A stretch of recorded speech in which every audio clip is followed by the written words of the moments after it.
Hello everyone, good afternoon all of you. स्वागत है आप सभी का हमारे YouTube channel John of life science में। तो आपके आरपीएससी असिस्टेंट प्रोफेसर जूलॉजी के लिए अपन ने आपकी इंपॉर्टेंट सीरीज स्टार्ट कर रखी है, जिसके अंदर अपन आपके इथोलॉजी के जो लेक्चर्स हैं वो कंटिन्यू अपन कर रहे हैं।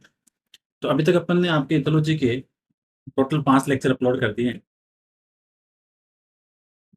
इथोलॉजी के टोटल 5 लेक्चर आपके अपलोड कर दिए, जो आपके अलग अलग टॉपिक से हैं। और ये आपका टारगेट रहने वाला है आरपीएससी की जो असिस्टेंट प्रोफेसर एग्जाम है, ठीक है, जो आपके दिसंबर में एग्जाम होने वाली है, दिसंबर 25 में। उसको अपन टारगेट करके यहाँ से डेली अपन वीडियो सेशन कंडक्ट कर रहे हैं। और इसी के साथ में अपन डेली आपके ह्यूमन फिजियोलॉजी के भी एमसीक्यू सेशन भी कंडक्ट कर रहे हैं, जिसमें अपना टारगेट है कि ह्यूमन फिजियोलॉजी के 300 इंपॉर्टेंट एमसीक्यू अपन सॉल्व करेंगे, सो दैट ह्यूमन फिजियोलॉजी का भी यहाँ पे साथ में रिवीजन चलता रहे।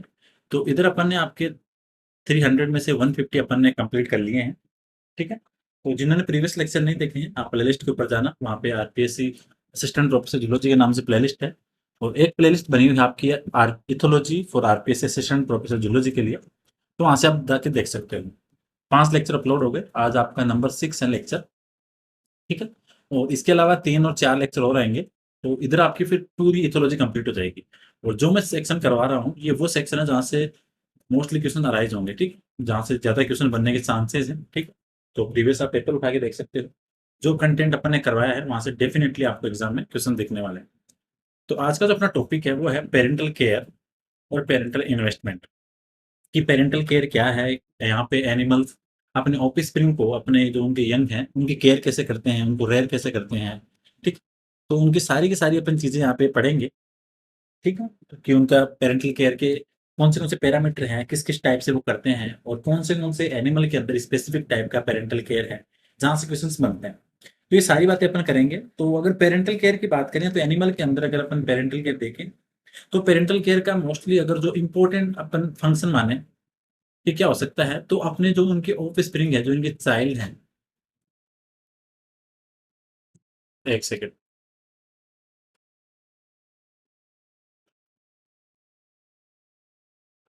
ठीक है, तो जो इनके ऑफस्प्रिंग है, जो इनके चाइल्ड हैं, तो अपने बच्चों को क्या करना है, हो सकता है एक तो उनको प्री बर्थ केयर देना, या हो सकता है उनको पोस्ट बर्थ केयर देना। तो यहाँ से दोनों तीनों चीजें हैं कि जन्म से पहले बच्चों की केयर कैसे करनी है और जन्म के बाद बच्चों की केयर कैसे करनी है। तो यहाँ पे सारे के सारे फैक्टर यहाँ पे अपन देखेंगे कि कौन सी चीजें हैं, और यहाँ पे डायरेक्ट अपन पॉइंट टू पॉइंट बात करेंगे, जहाँ से इंपॉर्टेंट चीजें अपन देखते हैं, ठीक है। तो पेरेंटल केयर एनिमल किंगडम के अंदर, हर फाइलम के अंदर, हर क्लास के अंदर हर एनिमल की स्पेसिफिक मिलेगी, ठीक है। किसी का अलग अलग फंक्शंस है पेरेंटल केयर का, कि लाइक कोई आपको नेस्ट में कोई ब्रूड पैरासिटिज्म के अंदर आपको, ठीक है, आपकी अलग अलग आपकी कोई नेस्ट पैरासिटिज्म के टाइप पे मिलेगी, तो आपको अलग अलग वे के अंदर यहाँ पे पेरेंटल केयर दिखेगी।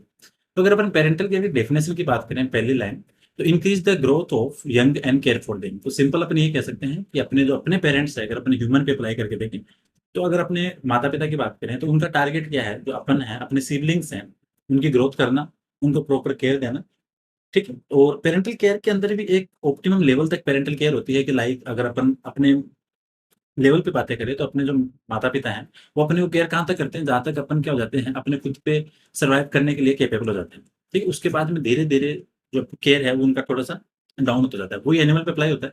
तो सारी सारी चीजें हैं यहाँ पर डिस्कस करेंगे। तो देखो, एक फैक्टर है यहाँ पे केयर बिफोर बर्थ, कि बर्थ से पहले केयर कैसे होती है। तो इन्वेस्टमेंट इन गेमेटिक प्रोडक्शन, पहला पॉइंट ये है। Preparation of housing and care of fertilize egg. तो अगर एनिमल है, तो अपने बच्चों के पैदा होने से पहले अगर अपन बात करें, तो किस किस वे के अंदर वो पेरेंटल केयर शो करेगा। तो पहला है कि अगर उनको गेमेटिक प्रोडक्शन है, तो उसके लिए भी आपको एग लेइंग के लिए, आपको गेमेटिक प्रोडक्शन के लिए जो इन्वेस्टमेंट है, जो एनर्जी आपको इन्वेस्ट करनी पड़ेगी, ठीक, जिसके अंदर आपको अलग अलग टाइप के जो कॉस्ट हैं वो सारी सारी आपको सर्वाइव करनी पड़ेंगी। तो पहला है कि आपका इन्वेस्टमेंट इन गेमेटिक प्रोडक्शन, ठीक है। दूसरा है फिर आपके प्रिपरेशन ऑफ हाउसिंग। अगर आपको एग लेइंग के लिए आपको प्रॉपर पैलेस चाहिए, वरना अगर फीमेल है वो एग लेइंग कहाँ करेगी, तो एग लेइंग के लिए आपको कोई टेरिटरी फिक्स करना, जहाँ पे एग लेइंग की प्रोसेस होगी, और वहाँ पे उनकी प्रॉपर क्या होगी, फिर केयर होगी, ठीक है। अगर आपके एग लेइंग होगी, फिर आपके एग की फर्टिलाइजेशन है, ठीक है, जो आपकी केयर है, उनकी पूरी की पूरी प्रोसेस को आपको फॉलो करना, ठीक है। लाइक जो आपके फर्टिलाइज एग है, उनकी प्रॉपर केयर करना। तो पहला क्या था, आपको एग लेइंग से पहले हाउस बनाना, और हाउस बनाने के बाद में नेस्ट के अंदर आपके जो फर्टिलाइज एग है, उनकी प्रॉपर केयर करना टिल हैचिंग तक, ठीक है। तो ये सारे फैक्टर आपके केयर बिफोर बर्थ से पहले।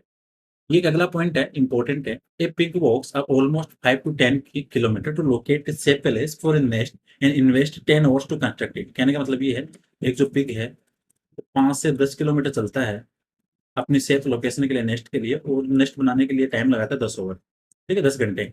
ये बात किसने बोली थी? जैनसन 1993 ने। ये सारी बातें यहाँ पे क्या इंपॉर्टेंट। ऊपर बात थी कि केयर आपके बिफोर बर्थ, अब आ रही है कि केयर आफ्टर बर्थ। बच्चे पैदा हो गए उसके बाद में क्या क्या चीजें हैं, कौन सी केयर हैं जो यहाँ पे इंक्लूड करेंगे। देखो, पहला है प्रोटेक्टिंग यंग, ठीक है, जो यंग ऑफ स्प्रिंग है, जो छोटे बच्चे हैं उनको प्रॉपर केयर करना। लाइक उनको क्या करना है, फीडिंग करवाना, माउथ ब्रीडिंग भी हो सकती है, फिर आपके लैक्टेशन भी है। तो ये पहला पॉइंट क्या है, protection with the help of feeding के द्वारा। दूसरा क्या है, केयर फॉलोइंग न्यूट्रिशनल इंडिपेंडेंस। इनके अलावा फिर आप प्रोटेक्शन करना पड़ेगा किससे, जो प्रेडेटर वगैरह है उनसे आपको बचाना पड़ेगा, सही, सो दैट आपके जो यंग है ऑफ स्प्रिंग है उनकी प्रॉपर केयर हो सके, ठीक है। अगला पॉइंट है यहाँ पे important, salmon lay million of egg but no care while elephant birth a single young but invest many years of care. यहाँ पे क्या बोल रहा है, यहाँ पे ये नहीं है कि हर एनिमल आपको प्रॉपर पेरेंटल केयर शो करेगा, ठीक है। एक एनिमल ऐसा है जिसके 100 बच्चे हैं लेकिन वो इनकी केयर नहीं कर रहा। एक ऐसा है जिसके सिर्फ एक ही बच्चा है और वो अपनी पूरी लाइफ इन्वेस्ट कर रहा है उसकी केयर के लिए। तो यहाँ पे क्या है, जो आपकी सालमन फिश है मिलियन ऑफ एग ले करेगी बट प्रॉपर केयर नहीं करेगी। एक कितने हैं, मिलियंस हैं, बट केयर नहीं करे। जबकि एक एलिफेंट है, एक सिंगल ही उनको जन्म देगा और काफी ईयर लगा देगा उनको केयर करने के लिए। अगला पॉइंट है, parental care can be in two ways. कौन से वेज के अंदर है, parents not contact with offspring, ठीक है, पेरेंट्स हैं उनका बच्चों के साथ में इन्वॉल्वमेंट नहीं है बट केयर कर रहे हैं। और एक ये है कि बच्चों के कॉन्टेक्ट में है और फिर उनकी केयर कर रहे हैं। तो पेरेंटल के दो तरीके से हो सकती है कि आप ऑफ स्प्रिंग के कॉन्टेक्ट में हो, पहला मेथड ये। दूसरा ये है कि पेरेंटल केयर के टाइम पे आप ऑफ स्प्रिंग के साथ में नहीं है। अगला है, scorpion spider carry brood on back and wasp bees give habitat and food to larvae. तो सबके अलग अलग तरीके हैं पेरेंटल केयर के। अगला पॉइंट है, ये जो मैंने पॉइंट लगा रखे हैं ये काफी इंपॉर्टेंट है। Parental care is uncommon in reptiles, यहाँ पे क्या आपको ज्यादा कॉमन नहीं दिखेगी। Almost 25% of fishes perform parental cares like egg guard करना, oral breeding and cleaning and fanning of egg, ठीक है। जो आपके एग है उनकी ज्यादातर फैनिंग की प्रोसेस है, उनकी क्लीनिंग है, ये सारी की सारी की आपकी फिशेज के अंदर है। और ऑलमोस्ट कितनी है, 25%। Birds show by parental care, ये ध्यान रखें।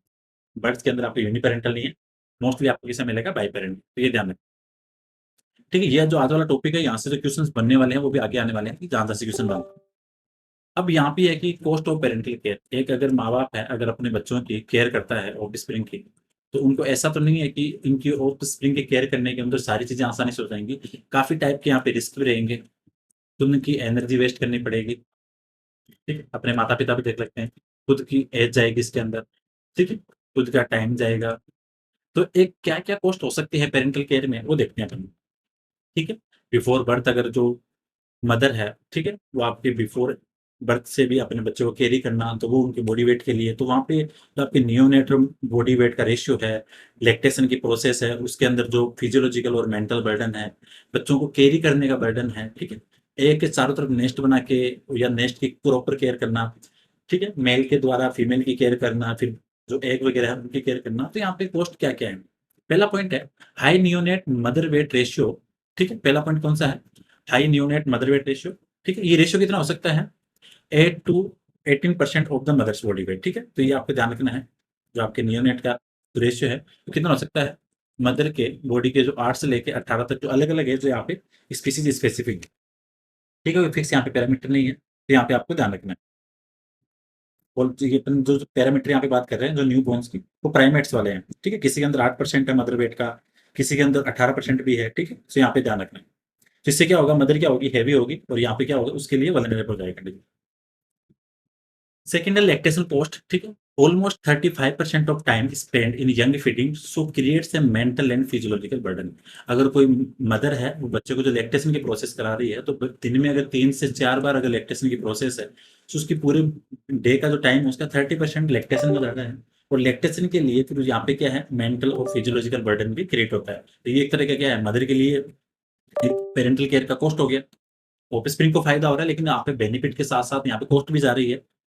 थर्ड पैरामीटर है आपके कॉस्ट ऑफ कैरिंग, ठीक है। अगर आप बच्चों को अपनी गोद में लेके चाहे बैग पे लेके अगर कैरी करोगे तो रिक्वायर मच एनर्जी, आपको एनर्जी इन्वेस्ट करनी पड़ेगी। फीमेल्स है, females defend egg and nest and carry large egg size. तो अगर लार्ज साइज की एग कैरी करेगी, एग और नेस्ट की केयर करेगी, तो यहाँ पे भी सारे के सारे पोस्ट अप्लाई होंगे। Male also provide nourishment to females and future eggs.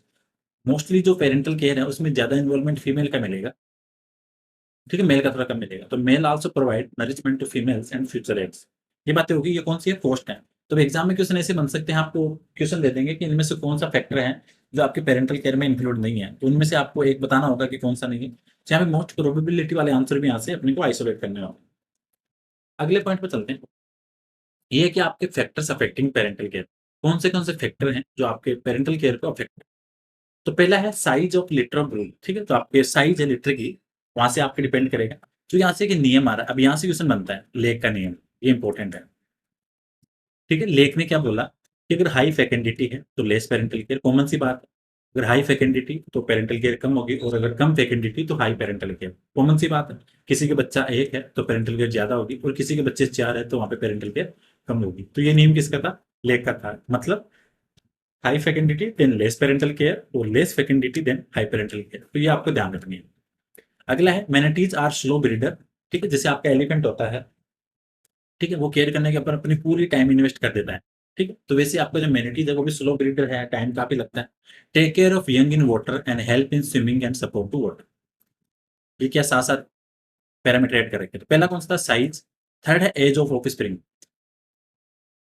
छोटे बच्चे होंगे वो मोर केयर होगी, ये क्या बोला, younger gets more care. Simple सी बात है, अगर अपन फैमिली में अपन तीन भाई बहन है, ठीक है, तीन सिबलिंग है, तो अपने क्या होगा, जैसे आप बड़े वाले हो, फिर आपसे एक छोटा भाई हो, फिर एक सबसे छोटा हुआ, तो आपके जो बड़े दोनों हो इनकी थोड़ी कम केयर होगी एज कम्पेयर टू जो लिटिल वन जो सबसे छोटा है। कॉमन सी बात है, छोटे वाले को थोड़ी ज्यादा केयर दी जाएगी, क्योंकि बड़े क्या है वो खुद पे डिपेंडेंट होंगे, वो सारी चीजें खुद हैंडल कर सकते हैं। तो ये फैक्टर पे अप्लाई होता है।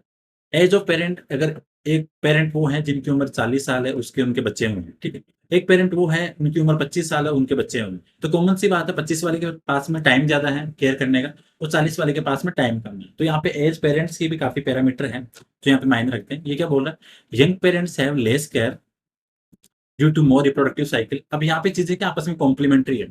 अब अपन एक चीज ऐसे समझ सकते हैं कि जो यंग पेरेंट, ये एक नियम है किसका है, ये दिया था इन्होंने, कलर्टन एंड ब्लॉक ने एक स्टेटमेंट दिया था कि यंग पेरेंट्स है वो लेस केयर करेंगे। क्यों, क्योंकि उनको क्या है, आगे और भी बच्चे पैदा करने हैं। सिंपल तरीके से समझना, 25 साल के पेरेंट्स हैं, उन्होंने एक बच्चा पैदा किया, तो अभी उनके पास तो खूब टाइम पड़ा है, तो ये क्या करेंगे, इस एक वाले की केयर कम करेंगे, तो क्योंकि इनको दूसरा बच्चा ही पैदा करना है। एक यहाँ पे ये है कि एक 40 साल की उम्र है और इनको अब बच्चा हुआ है, तो इनको कॉमन सी बात है आगे ऑब्वियसली बच्चे पैदा नहीं करेंगे, तो इस बच्चे को क्या करेंगे, केयर ज्यादा देंगे। तो young parents have less care due to have more reproductive cycle, but old parents provide more care due to few reproductive cycles।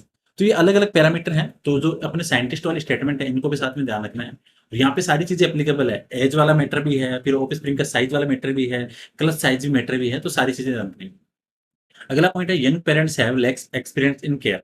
Common सी बात है, जो सबसे ज्यादा उम्र के, जैसे कोई अगर 19-20 साल के माँ बाप बन गए, उन्होंने क्या, उनकी इतनी ज्यादा ऑब्जर्वेशन है नहीं, सोसाइटी का इतना नॉलेज नहीं है, तो उन्होंने जो चीजें सीखी भी नहीं है ज्यादा, तो दैट मीन्स यहाँ पे केयर कम है। और एक पेरेंट्स वो है जो 25-30 साल के हैं, जिन्होंने आसपास सराउंडिंग में चारों तरफ की चीजों को ऑब्जर्व किया है, तो उनको क्या है, केयर करने का एक्सपीरियंस ज्यादा होगा। तो young parents have less experience in care. अगला पॉइंट है, ये साइंटिस्ट वाली चीजें आपको ध्यान रखनी। पेरियंस 1965 लेक 1966 ने क्या बोला, optimal clutch size to maximum survival offspring, offspring. ठीक है, इन्होंने आपके जो ऑप्टिमल क्लच साइज से उन्होंने बताया था ऑफ स्प्रिंग की सर्वाइविंग रेट को, तो ये किसने दिया था, पेरिंग्स ने, ये आपको ध्यान रखना। अब है टाइप्स ऑफ पेरेंटल केयर। अब इसमें टाइप्स में क्या है, किसी में फीमेल का इन्वॉल्वमेंट ज्यादा, किसी में मेल का ज्यादा, किसी में बोथ का, और किसी में इनके जो नेबर्स हैं, जो इनके आंट बिहेवियर है उनका ज्यादा। तो ये सारे पैरामीटर। देखो पहला क्या बोल रहा है, neither parent involve in care, मतलब मदर फादर दोनों में से कोई भी इन्वॉल्व नहीं है। एग्जाम्पल आपको ध्यान रखना है, केविटी नेस्टिंग डक्स है, कोकोज एंड काउबर्ड्स है, ये ध्यान रखना है, ये इंपॉर्टेंट है। दोनों पेरेंट्स इन्वॉल्व नहीं है। सेकेंड है बोथ पेरेंट्स इन्वॉल्व, ठीक है, माउथ ब्रीडिंग चिचलिड है, मोस्ट सॉन्ग बर्ड्स है, ट्राई कलर ब्लैक बर्ड्स है, गिबन्स है, टेमरिन्स है, और मॉर्मेसेट्स है, ये ध्यान रखना है। नाइदर पेरेंट्स मतलब कोई भी पेरेंट शामिल नहीं था। इसके बाद में आपके बोथ पेरेंट्स मतलब फीमेल और मेल दोनों का इन्वॉल्वमेंट साथ में है, तो अपन इसको बोल सकते हैं कौन सा हो गया, बाई पेरेंटल। थर्ड है mostly females involve, mostly females involve है यहाँ पे, ठीक है, ज्यादा सेक्रीफाइस कौन करे? फीमेल। वास्प है, डंग बिटल है, सोशल बीज है, रेड विंग ब्लैकबर्ड्स हैं, वरेन्स हैं, पॉलीगेमस मैमल्स। अब यहाँ से क्या आपको ये ध्यान रखना है, क्वेश्चन क्या बनेगा कि पॉलीगेमस मैमल्स के अंदर आपको किस टाइप का पेरेंटल केयर मिलेगा, तो यहाँ पे फीमेल ज्यादा है। मार्सोपिया लोडेंट्स और आपके ऑर्गेंटून वो भी है। अब फीमेल इतना ज्यादा इन्वेस्ट क्यों करते हैं, कि अभी 3-4 लास्ट में हाइपोथेसिस आएगी, वो मैं बताऊंगा कि फीमेल का इन्वॉल्वमेंट इतना ज्यादा क्यों होता है, वो सारी चीजें आगे आएगी। नंबर 4 है मोस्टली मेल इन्वॉल्व, पहले तो फीमेल वाला। और मेल के अंदर एक पढ़ा हो तो अपन शुरू से पढ़ते हैं सी हॉर्स वाला, हिपोकैम्पस वाला। ठीक है, वो अपनी जो बैक है उसके ऊपर क्या करता है, एक पाउच के अंदर जो एग है उनको कैरी करता है, ये ध्यान रखना, ये कॉमन है exam. Male water bugs carry fertilise egg. Teleost fish है कौन सी, 3 spine still bag. And sea horse है carry fertilise egg in male pouch, तो ये ध्यान रखना है। तो मेल वाला कम मिलेंगे आपको, फीमेल वाला एग्जाम्पल ध्यान रखना है। अगला पॉइंट है, इसके अंदर पॉइंट है, बर्ड्स जेकाना है, टिनामस है एंड सम माइग्रेटरी बर्ड्स हैं। ठीक है, ये सारे सारे किसके अंदर आ रहे हैं आपके, इधर वाले पॉइंट में। मेल वाले के अंदर आपको जैसे बर्ड्स में जेकाना का, टिनामस का ध्यान रखना है। ठीक है, और सारे अलग अलग जो इंपॉर्टेंट है इनका ध्यान रखना है, यहाँ से डायरेक्ट आपके क्वेश्चन मिल जाते हैं। इसके अलावा अपन इधर बात करें, माइग्रेटरी बर्ड्स का भी ध्यान रखना, सैंड पाइपर्स हैं, ठीक है, फेदरऑप्स हैं, ये कौन से हैं आपके मेल वाले। The golden lion tamarin of Brazil is known as the world finest father, ये पॉइंट ध्यान रखना। अगर एनिमल में पूछे कि वर्ल्ड फाइनेस्ट फादर कौन, किसको कंसिडर करते हैं, तो गोल्डन लाइन टेमरिन कहाँ का, ब्राजील का। क्यों? क्योंकि यहाँ पे क्या होता है कि जो फीमेल होती है वो जनरली क्या करती है, सिर्फ अपने ट्विंस वगैरह को है वो जन्म दे देती है। ठीक, उसके बाद में उसका काम है सिर्फ बेबी को फूड फीड कराना। ओनली और ओनली फीमेल क्या करेगी, सिर्फ फीडिंग का। फीमेल यहाँ पे ओनली फीडिंग का करेगी, जो रिमेनिंग जितने भी टास्क है वो कौन संभालेगा, मेल। तो इसलिए क्या बोलते हैं, वर्ल्ड का जो फाइनेस्ट फादर्स हैं वो किसको कंसिडर कर रखा है यहाँ पे एनिमल्स में, आपके गोल्डन लाइन टैमरिन को। ये ध्यान रखना इंपॉर्टेंट है। इन्वेस्टमेंट हाइपोथेसिस है, ये आपके पैटर्निटी अनसर्टेनिटी हाइपोथेसिस है। ये वो हाइपोथेसिस है जो आपको ये बताएगी कि फीमेल इतनी केयर क्यों करती है। अब देखो, अगर अपन कॉमन दिमाग लगा के देखें तो काफी सारे फैक्टर होते हैं। फीमेल का एक ऑफस्प्रिंग के साथ attachment as compare to male ज्यादा होगा।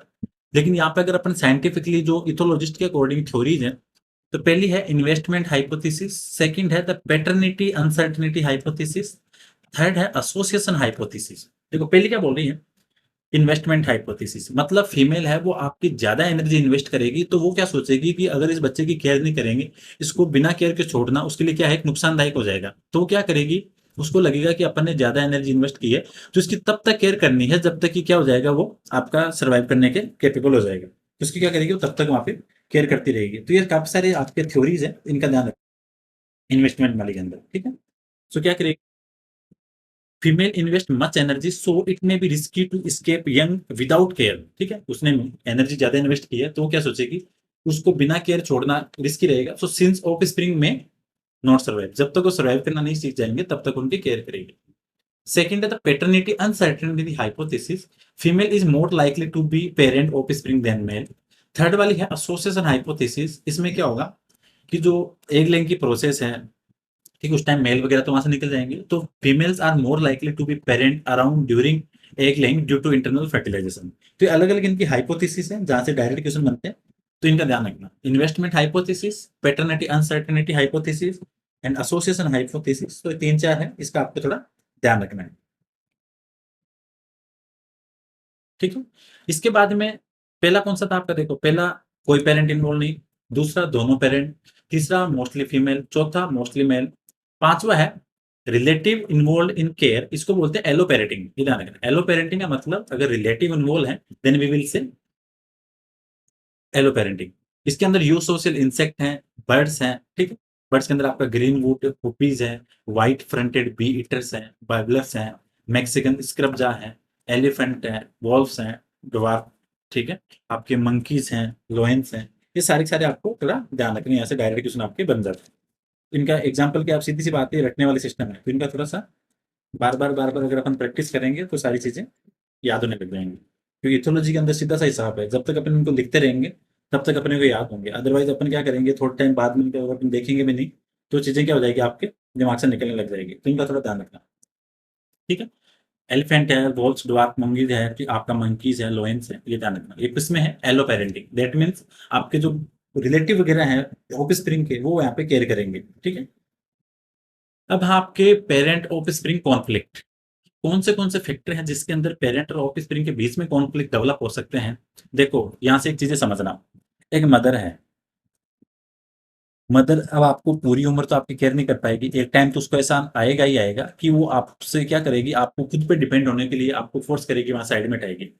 ठीक है? तो सारी चीज़ें आएँगी, जैसे पहला पॉइंट है वीनिंग, वीनिंग का मतलब होता है जैसे बच्चे से दूध छुटवाना। ठीक है? अगर आप किसी बच्चे से बार-बार अगर उसको जैसे लैक्टेशन के टाइम पे अगर उसको दूर करोगे, तो वो क्या होगा, उसके अंदर गुस्सा आएगा। तो एक कॉन्फ्लिक्ट हो सकता है वीनिंग के टाइम पे। ठीक है? कॉन्फ्लिक्ट किसी भी टाइप से हो सकते हैं। केयरिंग का मतलब अगर एक बच्चा है, अगर वो ऐसी उम्र में हो गया कि 7 से 8 साल का हो गया, 5-7 साल का हो गया, तो फीमेल क्या करेगी, उसको बोलेगी तू खुद चल। तो बच्चा क्या करेगा, अपनी मदर के पीछे पड़ेगा, ठीक है? उसको उसके साथ गुस्सा करेगा, तो ऐसे कंडीशन के अंदर क्या होगा, कॉन्फ्लिक्ट होगा। आप किसी बच्चे को देखना, अगर मदर उसको दूध पीने से साइड में करेगी तो बच्चा गुस्सा करेगा। अगर मदर बोलेगी मैं तुझे गोद में नहीं ले रही, तो अपने आप सँभाल। तो उस कंडीशन के अंदर भी क्या होगा, आपकी केयरिंग वाला कॉन्फ्लिक्ट डेवलप हो सकता है। किसके अंदर? नॉन ह्यूमन प्राइमेट्स में, ठीक है? ये एनिमल्स के अंदर नॉन ह्यूमन प्राइमेट्स में। टेम्पर टेंटरम्स हैं, इसमें क्या होगा कि अगर जैसे एक चीज़ समझो, मदर को लगा कि बच्चा बड़ा हो गया और मदर क्या करेगी, उससे थोड़ा-सा डिस्टेंस बना लेगी उसकी केयर के लिए, क्योंकि ताकि वो खुद डिपेंडेंट हो। तो उस टाइम क्या करेगा बच्चा, उस टाइम वो क्या करेगा, उसके बाल खींचने लग जाएगा, उसकी आर्म्स खींचने लग जाएगा, ठीक है? येलिंग करने लग जाएगा। तो ये इसको क्या बोलते हैं, टेम्पर टेंटरम्स, ये ध्यान रखना। इस वर्ड का ध्यान रखना। टेम्पर टेंटरम्स का मतलब यही है कि जो मदर है, वो अपने बच्चे के साथ क्या करेगी, उसको लगेगा कि अब ये थोड़ा-सा बड़ा हो गया, तो इसको अपने आप थोड़ा-सा जैसे ही बड़ा होने लगेगा, तो मदर क्या करेगी, उससे थोड़ा डिस्टेंस बना लेंगी, ठीक है? तो उस टाइम बच्चा क्या करेगा, बाल खींचना, जो अपन कॉमन देखते हैं बच्चों के साथ, घर में भी देखते हैं बच्चों के। उसके लिए वर्ड यूज़ कैसा करते हैं, टेम्पर टेंटरम। इसके आगे एक नया वर्ड है, इन्होंने क्या किया, बर्ड्स की अलग-अलग कैटेगरी बताई। वो उन बर्ड्स की, जैसे कुछ बर्ड्स ऐसे थे जो हैचिंग के टाइम पे उड़ने लग गए, कुछ बर्ड्स ऐसे थे जो हैचिंग के टाइम उनकी आँखें नहीं खुली। तो इन्होंने क्या बताया, अलग-अलग बर्ड्स को, साइंटिस्ट का नाम क्या है, गिल, 1995, इन्होंने क्या किया, जो यंग बर्ड्स थे, इन्होंने उनको 6 कैटेगरी में डिवाइड कर दिया। उन्होंने बताया कि कौन से कंडीशन के अंदर यहाँ पे पैरेंटल केयर है, वो अलाउ होती है। तो देखो, पहले इन्होंने क्या बताया, ठीक है, यहाँ पे 6 हैं, 1, 2, 3, 4, 1 सेकंड, 5 और 6। इन 6 को अब देखते हैं एक-एक करके। तो यहाँ से इंपॉर्टेंट क्वेश्चन बन सकता है। ठीक है, अब जैसे आपके सुपर प्रिकॉशियल है, फिर आपके प्रीकॉशियल है, फिर आपके सब प्रीकोशियल है, ठीक है, सेमी प्रीकोशियल है, सेमी एल्ट्रेशियल है, फिर आपके एल्ट्रेशियल है। 6 नाम हैं, अब इन्हें एक-एक करके देखते हैं। किसने दिया था? गिल ने दिया था। इन्होंने अलग-अलग बर्ड्स को आपका अलग-अलग उनकी एज के हिसाब से, उनकी मोबिलिटी के हिसाब से बताया। तो पहला कौन-सा? सुपरकोशियल। इसके अंदर क्या था? कंप्लीटली इंडिपेंडेंट एट हैचिंग, मतलब हैचिंग के टाइम पे टोटली इंडिपेंडेंट है। तो मतलब वहाँ पे नो पैरेंटल केयर। अगर डिपेंडेंट नहीं है किसी पे, इंडिपेंडेंट है, तो वहाँ पे पैरेंटल केयर क्यों करेंगे? एग्जांपल मेगापोड्स। सेकंड आपका प्रीकोशियल, मतलब young leave at the nest after hatching and follow parents. Hatching के बाद में घोंसला छोड़ देंगे और अपने मदर फादर है, पेरेंट्स उनको फॉलो करने लग जाएंगे। इनके लिए कौन सा word? Precocial. Example waterfowl and shorebird. अगला आपके सब प्रिकॉशियल, इसके अंदर young leave the nest at hatching, ठीक है, and follow parents fed by parents, ठीक है, पेरेंट्स को फॉलो करेंगे। सॉरी सॉरी, प्रिकॉशियल के अंदर क्या था, आफ्टर हैचिंग नेस्ट छोड़ रहे थे, आफ्टर हैचिंग नेस्ट छोड़ा। और सब प्रिकॉशियल के अंदर क्या है, कब छोड़ रहे हैं, एट हैचिंग। दोनों चीज समझना, प्रिकॉशियल के अंदर आपके क्या है, आफ्टर हैचिंग छोड़ रहे हैं, और सब प्रिकॉशियल के अंदर आपके क्या है, हैचिंग के बाद छोड़ रहे हैं। तो दोनों चीज ध्यान रखनी है। तो इसके अंदर क्या था, young leave the nest after hatching, and इसमें young leave the nest at hatching and follow parents fed by parent. Example loons हैं, रेल्स हैं, ग्रेप्स। नंबर 4 है सेमी प्रीकोशियल। सेमी प्रीकोशियल के अंदर क्या है, mobile at hatching but remain and feed by parents. मतलब mobile का मतलब हैचिंग के टाइम पे चलने फिरने लायक है, मोबाइल फेज में है, बट रहेंगे कहाँ पे, घोंसले में, छोड़ेंगे नहीं, और फेड बाय पेरेंट्स। तो सेमी प्रीकोशियल के अंदर की मतलब हैचिंग के टाइम पे मूवमेंट शो कर रहे हैं, बट नेस्ट नहीं छोड़ रहे, और पेरेंट्स के द्वारा फीडिंग हो रही है। एग्जांपल गर्ल्स और टर्न्स।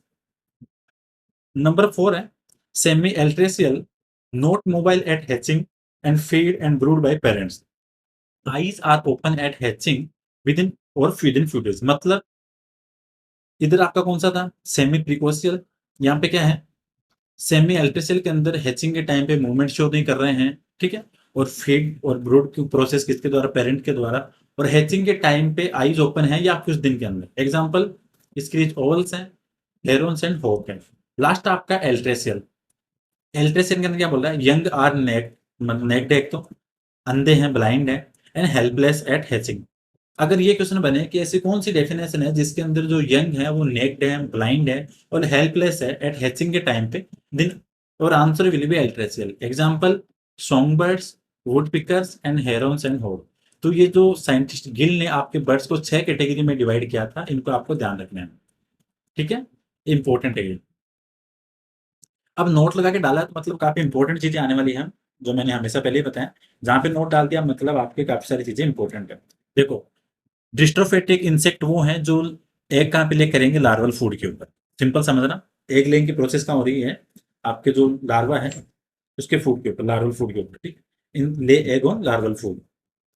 अगला पॉइंट है यूट्रोफेटिक, lay egg near leave on which their larvae feed. मतलब एग वहां पे जस्ट पत्तियों के पास में ले करेंगे जहां पे लार्वी फीड कर पाएगा। तो डिस्ट्रोफिक लार्वल फूड, यूट्रोफिक आपके यूट्रोफेटिक मतलब लीव के ऊपर।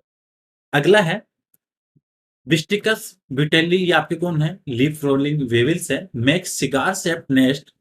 सिगार शेप नेस्ट कौन बनाएगा, आपकी पत्तियों को रोल करके। क्या नाम है इसका, लीफ रोलिंग वोल्स। तो इनका आपको ध्यान रखना है। लीफ रोलिंग वेविल्स है, विस्टिकस ब्यूटेली, इसका ध्यान रखना है। तो सिगार शेप नेस्ट कौन बनाएगा, लीफ रोलिंग वेविल्स, ये ध्यान रखना है।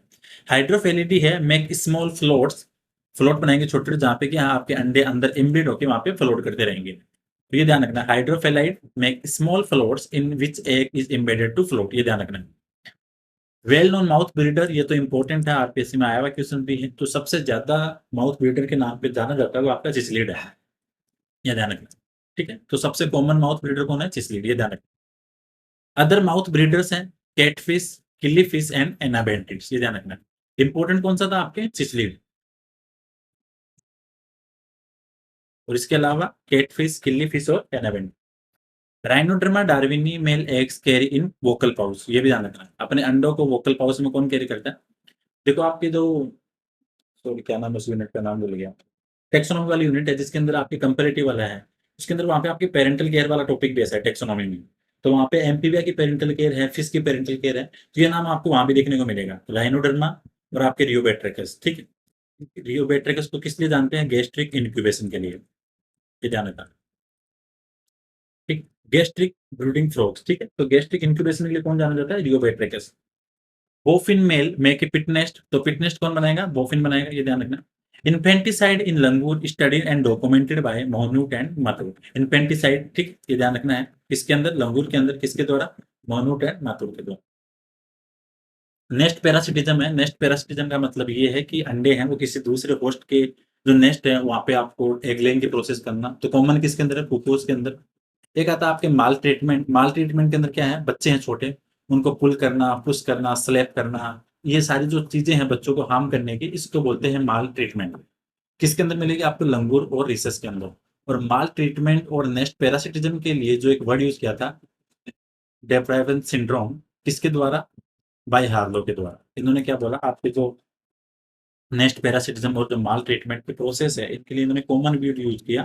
ठीक है, इसके लिए कौन सा बोला इन्होंने, आपके डेप्राइवेशन सिंड्रोम। तो ये इंपॉर्टेंट है, किसके द्वारा, हार्लो के द्वारा। अब एक इंपॉर्टेंट चीज ये भी है, पेरेंटल इन्वेस्टमेंट थ्योरी किसने दी थी, ट्राइवर्स ने, ये ध्यान रखना, ट्राइवर्स। इन्होंने क्या बताया कि जो एनर्जी है, रिसोर्सेज है, जो रिस्क है, वो पेरेंट यूज करेंगे अपने ऑफ स्प्रिंग के बेनिफिट के लिए। ठीक है, अगर आप अपने ऑफ स्प्रिंग की केयर कर रहे हो तो कॉमन सी बात है, आपको टाइम देना पड़ेगा, एनर्जी, रिसोर्सेज, रिस्क है, तो काफी सारी चीजें आपकी वहां पे इन्वेस्ट होगी। तो पेरेंटल इन्वेस्टमेंट थ्योरी किसने दी, ट्राइवर्स ने दी। तो ये टॉपिक था आपके पेरेंटल केयर का, पेरेंटल इन्वेस्टमेंट का। तो यहाँ से होपफुली काफी सारी चीजें हैं जहाँ से क्वेश्चंस बन सकते हैं एग्जाम में। ठीक है, तो वन बाय वन करके मैंने चीजें यहाँ पे आपको समझाने की कोशिश की है। इसके अलावा आप एक बार बुक्स वगैरह जरूर रीड करते रहना, ये मैं बार बार बोल रहा हूँ कि आप बुक्स जरूर पढ़ते रहना, जो आपके ऑथेंटिक बुक्स वगैरह हैं। और उसके बाद में इनमें से जो आपको इंपॉर्टेंट लगे, जैसे आपका लेक का लो है, हार्लो वाला जो सिंड्रोम अभी बताया वो है। ठीक है, तो ये सारी चीजें आपको थोड़ी ध्यान रखनी है जो इंपॉर्टेंट है, यहाँ से क्वेश्चन बन सकते हैं। तो होपफुली सेशन काफी इंपॉर्टेंट रहने वाला है। ठीक है, बाकी आपके इथोलॉजी के लेक्चर 6 अपन ने अपलोड कर दिए हैं, आज हो जाएगा नंबर 6। तो इथोलॉजी में आपके 6 लेक्चर कंप्लीट। ठीक है, 6 लेक्चर हो गए। ह्यूमन फिजियोलॉजी का कल अगला सेशन आने वाला है। पहले आपके 150 क्वेश्चन हो गए, कल आपके 200 क्वेश्चन हो जाएंगे, नंबर 4 सेशन आएगा। ठीक है, लेक्चर 4 कल अपलोड होगा।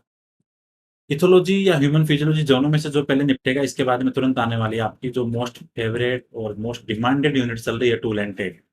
इसके अंदर वन बाय वन करके डिस्कस करेंगे, लाइक पहले पीसीआर है, एलाइजा है, इलेक्ट्रोफोरेसिस है, क्रोमेटोग्राफी, ये सारी चीजें अपन साथ में सोल्व करेंगे। इथोलॉजी के लेक्चर कंप्लीट होते ही आपकी पीडीएफ तैयार हो जाएगी, ठीक है? तो उसकी सुविधा भी अवेलेबल होने वाली है। ह्यूमन फिजियोलॉजी के जैसे 300 क्वेश्चन कंप्लीट हुए, तो इसकी पीडीएफ भी आपको ग्रुप में शेयर कर दी जाएगी, ठीक है? तो काफ़ी सारी चीज़ें हैं। तो आप दोनों ऑफ लाइफ साइंस जो अपना टेलीग्राम चैनल है, वहाँ से ऐड हो सकते हो। वहाँ पे सारी चीज़ें अपन अपलोड करते हैं, और मेरे पर्सनल नंबर भी ग्रुप वगैरह में मिल जाते हैं, तो वहाँ से आप देख लेना। कोई डाउट हो, कुछ सजेशन हो, तो मुझे आप डेफिनेटली शेयर करना मेरे साथ। तो होपफुली ये सेशन इंपॉर्टेंट रहेगा। और सबसे इंपॉर्टेंट चीज़ था कि वीडियो वगैरह है, इनको थोड़ा आपके जो नॉन एस्पिरेंट वगैरह हैं, उनके साथ थोड़ा शेयर किया करो, ठीक है? बच्चे क्या करते हैं, वीडियो देखते हैं, उनको पता भी है, उसके साथ शेयर वगैरह भी नहीं करते। तो आपके जो नीडी एस्पिरेंट है, उनके साथ शेयर करो, सो दैट इधर भी थोड़ा पॉजिटिव रिस्पॉन्स मिले, ठीक है? थोड़ा पुश होने के लिए और मौका मिले कि चलो ज़्यादा बच्चे देख रहे हैं, तो थोड़ा मोटिवेशन के तौर पे ये चीज़ें सारी इंपॉर्टेंट है। तो वीडियो को थोड़ा शेयर किया करो अपने नॉन के साथ में, क्योंकि इतना फ्री ऑफ कॉस्ट आपको यूट्यूब पे कहीं नहीं मिलने, जो इस इथोलॉजी में करवा रहा हूँ। आप चाहे किसी कोचिंग के नोट्स उठा के देख लेना और इनको मैच कर लेना। अगर आपको एग्जाम में बेनिफिट मिलेगा, तो इधर से मेरी वाली साइड से थोड़ा ज़्यादा ही मिलेगा, ये डेफिनेटली श्योर है, ये मान के चलना, ठीक है? मैंने पहले भी बोला था, अगर इथोलॉजी के 20 क्वेश्चन आएँगे, तो उनमें से 15 प्लस जो मैं वीडियो लेक्चर करवा रहा हूँ, उनमें से देखने को मिल जाएँगे, ठीक है? तो इतनी फ्री ऑफ कॉस्ट सारी चीज़ें मिल रही हैं, तो थोड़ा इनका बेनिफिट उठाओ, शेयर करो। वरना आप किसी कोचिंग वगैरह पे कॉस्टली आपको चीज़ें हायर करनी पड़े, तो वहाँ से उसका भी एक्सपेंडिचर लगेगा आपके लिए। तो फ्री ऑफ कॉस्ट मिल रही है इतनी सुविधा आपको फ्री में, इतनी ह्यूमन फिजियोलॉजी के क्वेश्चंस। आप किसी भी चैनल पे जाना, आपको इतने स्टेटमेंट वाइज़ कोई नहीं करवाने वाला, ठीक है? तो क्योंकि मेरा मानना ये है कि मुझे खुद को भी साथ में थोड़ा बेनिफिट मिलता रहे, मेरे भी इंटरव्यू हैं, एग्ज़ाम्स भी हैं। तो मेरी ऑब्ज़र्वेशन वही है जो आप एस्पिरेंट की है, क्योंकि मैं भी एक एस्पिरेंट हूँ। तो चीज़ों को मैं वैसे ही सोचता हूँ कि ये यहाँ से क्वेश्चन बन सकता है, क्योंकि खुद का एक्सपीरियंस है, खुद ने एग्ज़ाम दी है, काफ़ी सारी चीज़ें देखी हैं। तो उसके अकॉर्डिंग चीज़ों को अपन साथ-साथ लेके चल रहे हैं। सो होपफुली ये वीडियो आपके लिए इम्पोर्टेंट रहेगा। So thank you so much for watching this video. मिलते हैं कल नेक्स्ट क्लास में।